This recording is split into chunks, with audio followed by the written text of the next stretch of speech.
Hi, my name is Elizabeth Eisenman, and this is my Parenthood and Children presentation.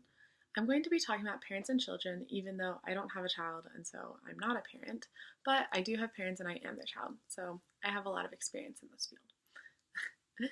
I'm just kidding. But based off of our class textbook and two peer-reviewed articles, I will be talking about parenthood and raising children.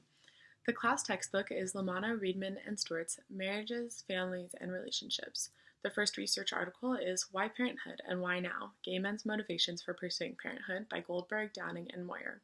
The second research article is by Camp and McSherry, and it is called Conceiving a Reassemblage of Teenage Pregnancy and Parenting. I'm going to be answering 4 different questions based off of these texts. The first question that we are going to dive into is, what factors need to be considered when deciding whether to be a parent or not?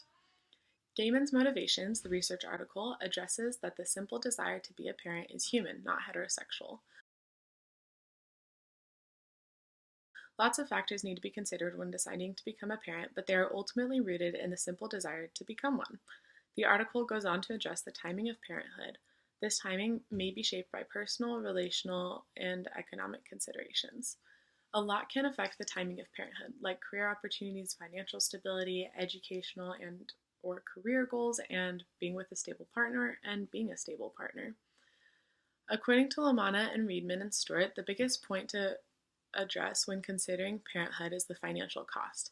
They say that although the rewards of procreation can be immeasurable, raising children is costly.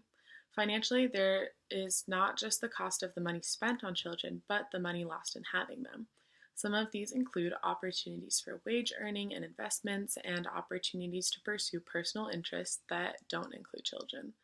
Often, at the arrival of a child in a family, one of the parents, usually the woman, will choose to quit their job in order to care for the child. This leads to a loss of one of the incomes for the family and even a decrease in Social Security pension in the future.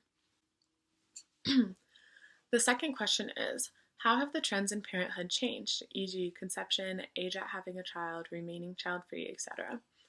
There has been a decrease in the total fertility rate in the United States since the 1950s, but it has not been a steady decrease. According to the textbook, that rate dropped from 3.5 children per woman in the late 1950s to the lowest recorded level of 1.7 in 1976, which then changed to around 2 in 2013.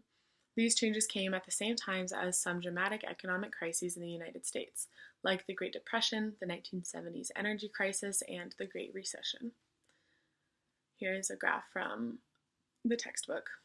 According to Camp and McSherry in the article on teenage pregnancy and parenting, although there have been declines in teenage pregnancy, the World Health Organization reported that in 2014, 11% of all births worldwide were to young women aged 15 to 19, and a further 1 million girls aged under 15 gave birth.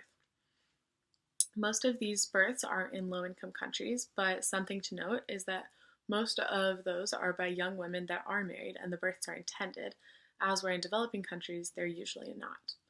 Fortunately, we are seeing a decrease in teen abortion rates. In the 1980s, the rates were as high as 43 abortions per 1,000 females aged 15 to 19. They declined to 15 abortions per 1,000 females of that age in 2010. Although this is still high, it's important to celebrate the decrease that we've seen. The fertility rates among the 4 major race ethnicities have all decreased with about the same consistency from the 1990s to 2013. The most drastic change being for Latino women, going from 3 children in 1990 to 2.2 in 2013, and the smallest difference being for white non-Hispanic women from 1.9 to 1.8. The third question is, what are some of the advantages of parenting in the 21st century? One advantage to parenting in the 21st century is the vast availability of resources that every couple has at their disposal. The first one that comes to my mind is the institution of adoption. As more couples who actually want children are able to become parents through adoption, children and parents are able to have a better experience as the child grows up. In the article on gay men's motivation for children, most, if not all of the men are only able to acquire the child through adoption, and it is very, very intentional. This does not only go for gay men, though, as it is valid for any couple, whether fertile or not, wanting to adopt.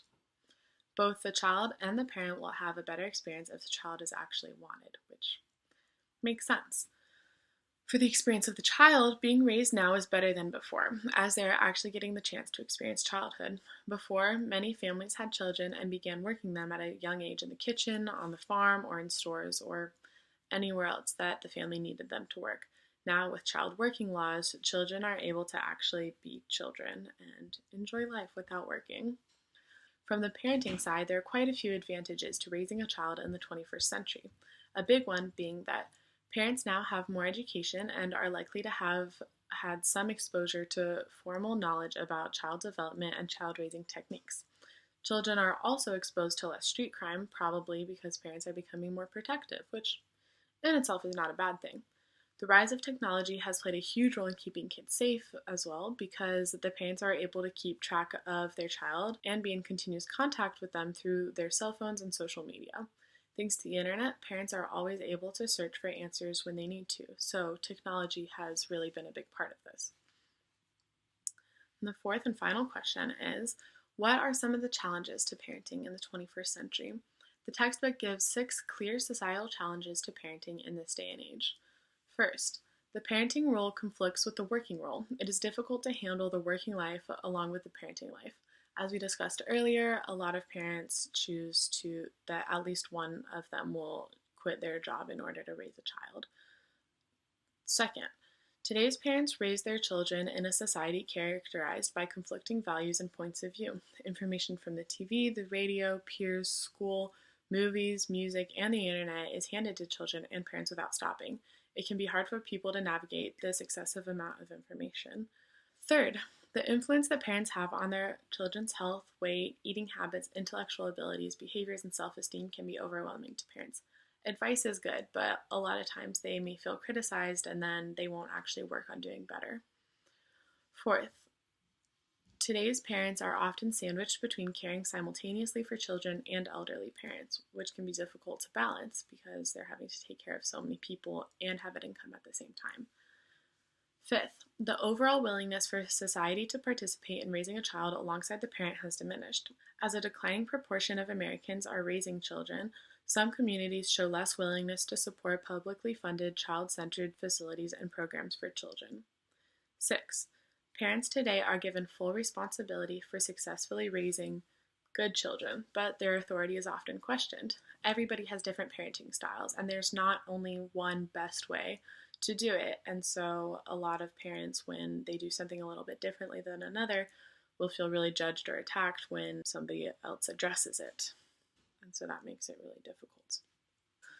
So, in conclusion, parenting is not easy. It comes with an enormous set of challenges and costs, but it is ultimately so worth it for the parent and the child.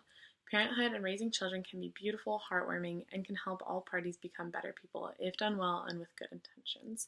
I think that it's important for everybody to be educated on what good parenting is, what it means to become a parent, how to become a parent, both in the physical sense and in the mental sense, and I think that it is super important for the parent and for the child that the parent really knows what they're doing before getting into it. Thank you.